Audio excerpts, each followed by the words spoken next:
Bicara masalah trading, maka ada beberapa strategi yang dilakukan oleh para trader untuk meraup keuntungan dari trading. Ada yang melakukan teknik scalping, di mana melakukan pembelian koin, kemudian dalam waktu yang singkat menjualnya. Biasanya, scalping dilakukan di beberapa koin yang sedang mengalami pump atau mengalami kenaikan. Secara terperinci, saya akan membahas di aplikasi toko kripto. Kalau kita buka aplikasi toko kripto, kemudian masuk di halaman beranda, maka kita akan melihat beberapa koin yang mengalami peningkatan yang signifikan. Di sini ada beberapa koin, tepatnya ada 5 koin yang mengalami peningkatan, ada yang 17%, ada yang 60%. Maka kalau kita mau scalping, ya tinggal beli di koin yang mengalami pump ini. Kita melakukan pembelian dengan jumlah tertentu sesuai dengan modal, kemudian menjualnya setelah beberapa saat kemudian. Tentunya di sini misalnya ada kenaikan 17%, maka ketika mengalami peningkatan sedikit saja, mungkin untungnya ya 5.000, 10.000, tergantung modal, bisa juga 50.000 dilakukan penjualan. Saya pribadi menilai teknik scalping ini juga cocok sekali bagi para trader yang mungkin saja menginvestasikan sedikit uang di dalam trading. Selain teknik scalping, maka trading itu juga ada teknik jangka panjang. Artinya kita membeli koin sekarang di harga yang rendah, kemudian dijual di beberapa waktu kemudian ketika koin itu mengalami kenaikan. Dalam beberapa bulan ini, saya melakukan teknik trading jangka panjang dan hasilnya cukup lumayan memuaskan, di mana kita bisa mendapatkan profit yang stabil tiap bulannya. Ini screenshot saldo saya di toko kripto sekitar 3 Desember 2021. Coba kita lihat secara detail kapan saya melakukan screenshot. Kita rincian, dan di sini terlihat saya screenshot tanggal 3 Desember 2021 pagi. Dan kalau saya lihat di dompet saldo, ini saya scroll, maka saldo saya terlihat di sini ada Rp28.148.000. Maka kalau kita melihat saldo sebelumnya, ini saldo saya mengalami peningkatan sekitar 9-10 juta. Ya, ini naik turun, tadi pagi 28.500.000, sekarang turun lagi dan mungkin nanti bisa naik lagi. Namun saya memberikan warning kepada kalian semua sebelum menjalankan apa yang saya share ini adalah kripto. Bisa jadi ketika saya melakukan di bulan ini profit hampir 9-10 juta dan tidak menutup kemungkinan di bulan depan bisa rugi. Begitu juga dengan kalian, ketika kalian menggunakan teknik ini, tidak ada jaminan mendapatkan profit. Bisa untung, bisa rugi. Karena aset kripto itu nilainya sangat fluktuatif. Tidak ada seorang pun yang bisa memprediksi dengan tepat 100% kripto itu bakal naik atau turun. Saat ini, koin yang mengalami peningkatan tertinggi ataupun trending dengan peningkatan keuntungan 63%, yaitu koin FOR. Dan kebetulan saya mempunyai koin ini yang saya beli beberapa waktu yang lalu. Memang sudah lama, sekitar 4 minggu atau 3 minggu yang lalu. Tentunya saya membeli koin ini dengan harga murah, tidak harga sekian. Dan kalau saya hitung-hitung, koin ini kalau saya jual sekarang keuntungannya bisa 6-7 dolar. Setelah saya melakukan analisa, ternyata koin yang saya beli di jangka panjang itu ada saja di sekitar 3 hari atau 4 hari satu koin yang menempati trending kenaikan teratas. Nah, cara untuk menentukan koin mana yang harus kita beli itulah yang akan saya share dalam video ini. Untuk koin yang trending ini saya sudah melakukan penjualan baru saja. Kita lihat di menu pesanan. Catatan pesanan ini saya telah menjual di harga 0,1 dolar. Saya menggunakan strategi pembelian koin dengan nominal yang sama, yaitu sekitar 12 dolar. Kadang ya dapatnya 11,7, kadang 11,9, tapi rata-rata itu saya menempatkan uang di setiap koin itu 12 dolar. Itu saya lakukan untuk bisa memonitoring secara global koin mana yang mengalami peningkatan. Contohnya di koin yang barusan saya jual, ini saya modal 12 dolar dan ini kita jual 19 dolar. Artinya ini saya untung 7 dolar. Kebanyakan peringkat tertinggi yang mengalami keuntungan yaitu koin-koin yang nilainya masih kecil. Yang saya maksud adalah ya kurang dari 1 dolar. Contohnya di sini ada koin Gala yang nilainya hanya 0,5 dolar atau setara dengan sekitar 7.500. Ada WAXP yang setara dengan 0,6 dolar satu koinnya. Di histori pemesanan saya melakukan pembelian Gala di harga 0,4 dengan metode membatasi. Sekarang kita buka koin Gala, ini yang USDT. Misalnya saya menjual koin ini dengan harga sekarang yang mengalami keuntungan 16,7%. 100% saya jual maka akan mendapatkan 19,9 dolar. Itu kalau semua koin saya jual. Namun di histori kemarin saya hanya membeli 30 koin Gala. Dan kalau dijual sekarang ini saya mendapatkan 16 dolar. Artinya ini saya mendapat keuntungan sekitar 4 dolar. Atau kalau dirupiahkan ya ini sekitar 50.000 ya. Ya ini menurut saya sudah lumayan sekali dengan modal 12 dolar atau kalau dirupiahkan yaitu sekitar 170.000, ini mendapatkan profit 50.000. Atau kalau misalnya mendapatkan yang trending seperti ini kemudian kita yakin ini masih mau naik, ya kita bisa menjual dengan metode pembatasan. Katakanlah kita yakin bahwa ini akan naik lebih drastis lagi, misalnya di angka 0,57. Dan nanti saya akan mendapatkan keuntungan sekitar 5 dolar. Atau kalau saya jual semua nanti saya mendapatkan 21 dolar. Ini lumayan. Kenapa saya membeli kemarin 30 kemudian ini saldonya 37? Karena saya membeli koin Gala ini tidak hanya satu kali dan kemarin masih ada sisa sedikit. Kalau kita lihat di histori pesanan saya, di sini kan saya pernah jual juga ini. Saya pernah menjual di harga 0,7 ini. Ya waktu itu profit dan tidak saya jual semua. Hanya saya jual 24 koin. Kemudian saya beli lagi 30 koin. Ini nanti akan saya jual 5,6. Saya punya keyakinan ini akan tembus. Kemudian saya jual semua, nanti akan mendapatkan 20 USDT. Ya lumayan ya. Kemudian bisa kita klik jual. Ya tinggal menunggu saja nanti ini tereksekusi dan mendapatkan untung. Bagaimana kalau turun? Ya kalau turun nanti tidak tereksekusi. Berarti tidak jadi untung. Kalau memang merasa cukup dengan keuntungan 50.000 itu ya jual dengan harga sekarang. Itu sudah pasti untung 50.000. Saya juga membeli koin XRP yang koinnya nilainya masih kecil. Waktu itu saya membeli di harga 0,883 dolar. Ya modalnya sekitar 12 dolar juga. Kita lihat di harga sekarang XRP. Dan ini mengalami peningkatan 11%. Ini harganya sudah 0,9 dolar. Kalau saya jual sekarang sebetulnya sudah untung.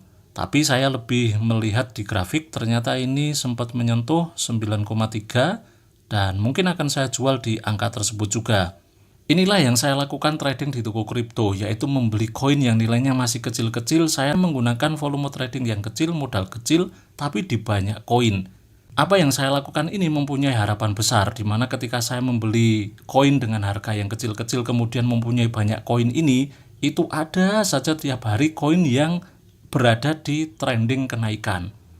Kalau sudah berada di trending kenaikan ya tinggal saya jual saja.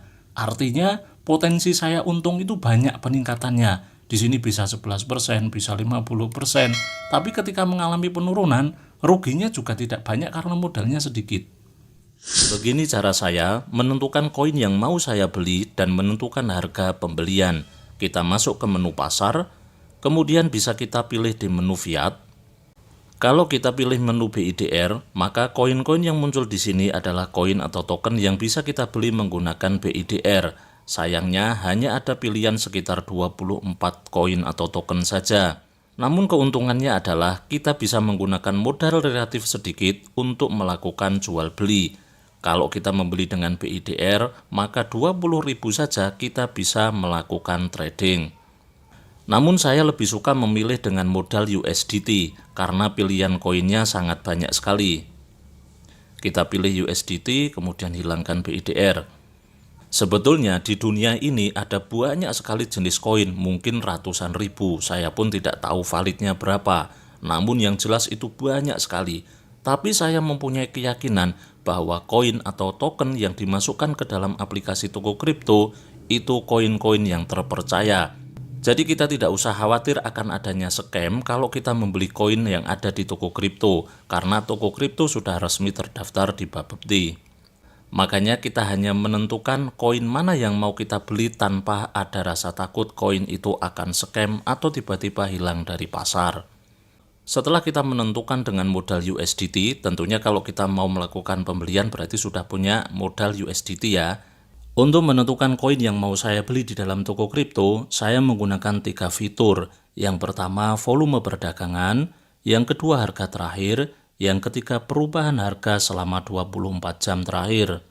Volume perdagangan kalau kita klik satu kali, ini mengurutkan koin dengan nilai volume tertinggi ke terendah. Kalau kita klik satu kali lagi, ini koin dengan nilai volume terendah ke tertinggi.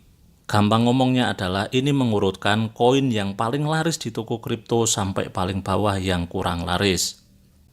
Kemudian harga terakhir ini untuk mengurutkan koin-koin yang nilainya itu sudah tinggi ke terendah dan sebaliknya. Kalau kita klik satu kali lagi, ini berarti koin yang nilainya itu paling rendah ke tertinggi. Koin dengan nilai yang paling terendah di toko kripto adalah Shiba Inu, yaitu masih 0,486 rupiah per satu koinnya. Kemudian perubahan harga selama 24 jam terakhir ini untuk mengurutkan koin yang mengalami profit tertinggi di dalam 24 jam terakhir ke yang terendah dan sebaliknya. Kalau kita klik satu kali lagi, berarti koin ini diurutkan yang mengalami kerugian tertinggi sampai koin yang paling bawah, itu berarti koin yang mengalami profit tertinggi, itu selama 24 jam terakhir. Ketiga fitur ini saya kombinasikan. Logika saya adalah saya memilih koin dengan volume perdagangan tinggi, berarti kan koin itu laris. Kemudian harganya itu masih rendah. Asumsi saya kalau harga itu masih rendah, nanti akan mengalami peningkatan itu cepat. Dan kalau kita lihat di beranda, trending pumpnya itu koin-koin yang nilainya masih rendah.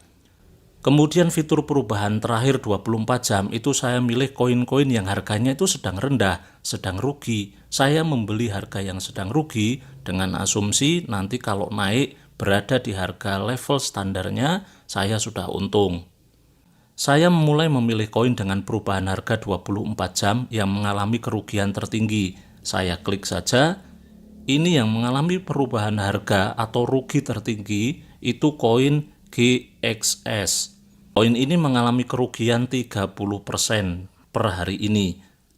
Tidak langsung saya pilih, saya melihat dulu volume perdagangannya seperti apa. Saya urutkan berdasarkan volume perdagangan tertinggi. Di sini ada Bitcoin, kemudian kita scroll ke bawah. Kita coba lihat koin yang kita bidik yaitu GXS, berapa volume perdagangannya. Ternyata ada di sini. Ini berarti GXS itu volume perdagangannya juga tinggi karena berada di urutan tidak jauh dari urutan yang pertama. Atau dengan kata lain ini masih 20 teratas. Untuk itu coba kita menargetkan koin tersebut. Sekarang saya sudah mempunyai bidikan koin yang mau saya beli. Kemudian kita menentukan harga yang cocok untuk membelinya. Untuk menentukan harga kita pilih dulu koin GXS ini, kita klik satu kali. Grafik atau candlestick di sini itu merepresentasikan harga GXS selama beberapa hari yang lalu. Sebetulnya toko kripto itu sudah menyediakan bantuan indikator. Kita bisa memilihnya di indeks. Kita mau indikator apa yang tampil, MA, EMA, atau Bollinger. Misalnya kita pilih Bollinger. Maka di sini itu sudah ada rekomendasi harga terendahnya itu 1,88, kemudian harga tengah-tengahnya itu 1,99, kemudian harga tingginya 2,09. Namun biasanya saya tidak serta-merta mengambil keputusan berdasarkan indikator di sini. Saya akan melihat sejarah harga sebelumnya secara real. Kita bisa memilih perubahan harga itu berdasarkan 15 menit, 1 jam, 4 jam, atau 1 hari. Atau bisa memilih lebih di sini. Coba kita lihat pilihan yang lebih itu ada 1 menit, 5 menit, 30 menit. Kalau kita pilih 1 menit ini berarti terperinci perubahan grafik-grafik di sini itu tiap 1 menit. Data-data ini itu saya gunakan untuk membantu saya menentukan harga terendah untuk membeli. Prinsipnya itu sudah pasti, kita membeli koin dengan harga yang paling rendah, kemudian menjualnya ketika naik. Kita cari harga terendahnya. Di sini harga terendah ada 1,894. Kita scroll atau geser ke beberapa hari yang lalu, ada tidak yang di bawah 1,894. Ternyata di sini itu harganya menyentuh terendahnya 1,7 ini kan. Coba ini kita sorot, kita klik tahan di tanggal berapa. Ternyata baru saja terjadi 29 Desember. Ini sekarang saya membuat video tanggal 31 Desember. Berarti baru saja koin itu harganya 1,79. Kita scroll terus ke samping ke beberapa hari yang lalu, 1,72. Ini ada 1,72 juga. Kita lihat saja harga terendahnya nyentuh di berapa. Pernah 1,67. Ini di tanggal 28 Desember. Setelah kita scroll-scroll itu harga terendahnya kan 1,6 ya. 1,6. Oke, sekarang kita lihat coba berdasarkan harian. Kita lihat harga terendahnya itu sempat di 0,388. Ini di tanggal 23 Juni. Ini sudah lama banget. Kalau kita beli di harga ini mungkin tidak akan tereksekusi. Jadi tidak efektif kalau menggunakan harga itu. Kita lihat 0,4, ini tanggal atau bulan September. Sudah lama sekali. Jadi menurut saya pribadi, sepandai apapun kita membaca grafik atau candlestick di sini, simbol-simbol candlestick, itu tidak menjamin 100% prediksinya bakal valid atau bakal betul 100%. Karena visual data yang muncul di sini itu representasi dari harga-harga sebelumnya, bukan representasi dari harga yang akan datang. Karena yang menentukan harga itu adalah pasar. Kita scroll ke bawah. Disinilah pasar, terjadi jual beli di mana mereka saling tawar-menawar. Yang merah ini adalah orang yang mau menjual, yang hijau ini adalah orang yang mau membeli. Kita lihat saja, pergerakan yang merah ini blok-blok ini kan ada blok ya. Kemudian hijau ini juga ngeblok ya. Kalau kita lihat sementara berarti banyak orang yang menjual. Kalau banyak orang yang menjual itu berarti akan turun lagi. Logikanya kan seperti itu. Jadi langkah amannya apa? Saya akan membeli dengan harga yang serendah-rendahnya. Kalau kita lihat tadi mempelajari dari sejarah harga, maka kalau saya pribadi itu akan membeli di harga 1,8. Memang ini akan tereksekusi lama, tapi begitu tereksekusi, kemungkinan besar akan segera naik. Atau kalau kalian memang benar-benar mau aman, tapi tereksekusinya entah berhasil atau tidak, itu di harga 1,7 kalau melihat dari sejarah harga ini. Dan didukung dengan riwayat jual beli di sini banyak orang yang menjual. Akan saya coba membeli, kemudian ini saya pilih di harga 1,8. Saya memasukkan modal $12, kemudian saya klik beli. Ini pembelian saya masuk ke antrian, batasan order. Kalau nanti harganya menyentuh 1,8, nanti baru tereksekusi, uang USDT saya baru berubah di GXS. Kira-kira seperti itu teman-teman, saya menentukan koin yang mau saya beli dan menentukan harga pembelian. Sekali lagi, ini adalah pengalaman pribadi saya. Saya bukan pakar trader. Silakan kalian memanfaatkan fitur-fitur yang ada di toko kripto untuk melakukan jual beli. Yang perlu diingat adalah, satu, kita membeli dengan harga rendah dan menjual di harga tinggi. Kalaupun harganya ternyata turun terus, selama kita tidak menjual, kita tidak rugi. Yang kedua, harga itu ditentukan oleh pasar dan itu real time. Walaupun kita pandai membaca candlestick, kita pandai memprediksikan dengan banyak indikator, tapi lagi-lagi harga itu ditentukan oleh pasar. Memang indikator seperti ini seringkali benar memberikan prediksi, karena banyak trader yang sudah menggunakan indikator ini untuk melakukan jual beli. Logikanya sederhana, kalau semua trader itu pandai membaca simbol-simbol candlestick, ketika candlestick itu memprediksikan bakal naik, mereka membeli semua ini koin, ya pantas saja harganya akan naik karena mereka berlomba-lomba membeli koin tersebut. Dan sebaliknya, ketika candlestick itu memprediksikan harganya ini akan turun, mereka beramai-ramai segera menjual koin tersebut. Pantas saja koin ini harganya turun. Terakhir teman-teman, di samping saya menggunakan teknik seperti ini untuk menentukan koin dan harga, kita juga harus paham info-info update yang ada di luar sana. Ketika ada koin yang sedang pump, maka sebelum pump kita membeli koin tersebut. Kalau tidak ada info-info update seperti itu, ya tentunya saya memilih koin berdasarkan 3 variabel yang ada di sini. Ketika saya sudah tidak bisa menggabungkan 3 variabel ini untuk menentukan koin, yang saya lakukan adalah saya membeli koin dengan modal yang masih ada di koin-koin yang nilainya masih rendah di sini. dengan asumsi koin-koin yang rendah di sini, dengan modal sedikit saya mendapatkan banyak koin, harapannya ketika naik juga untungnya banyak. Semoga share pengalaman pribadi saya menggunakan aplikasi toko kripto ini bermanfaat bagi kalian semua. Ingat, kalian harus melakukan riset secara pribadi untuk menentukan koin dan harga pembelian. Karena segala risiko dan manfaat ketika kalian untung itu ditanggung oleh masing-masing pribadi. Terima kasih telah menonton video ini. Jangan lupa klik tombol like, subscribe, dan komentar di kolom komentar. Sampai jumpa di video berikutnya.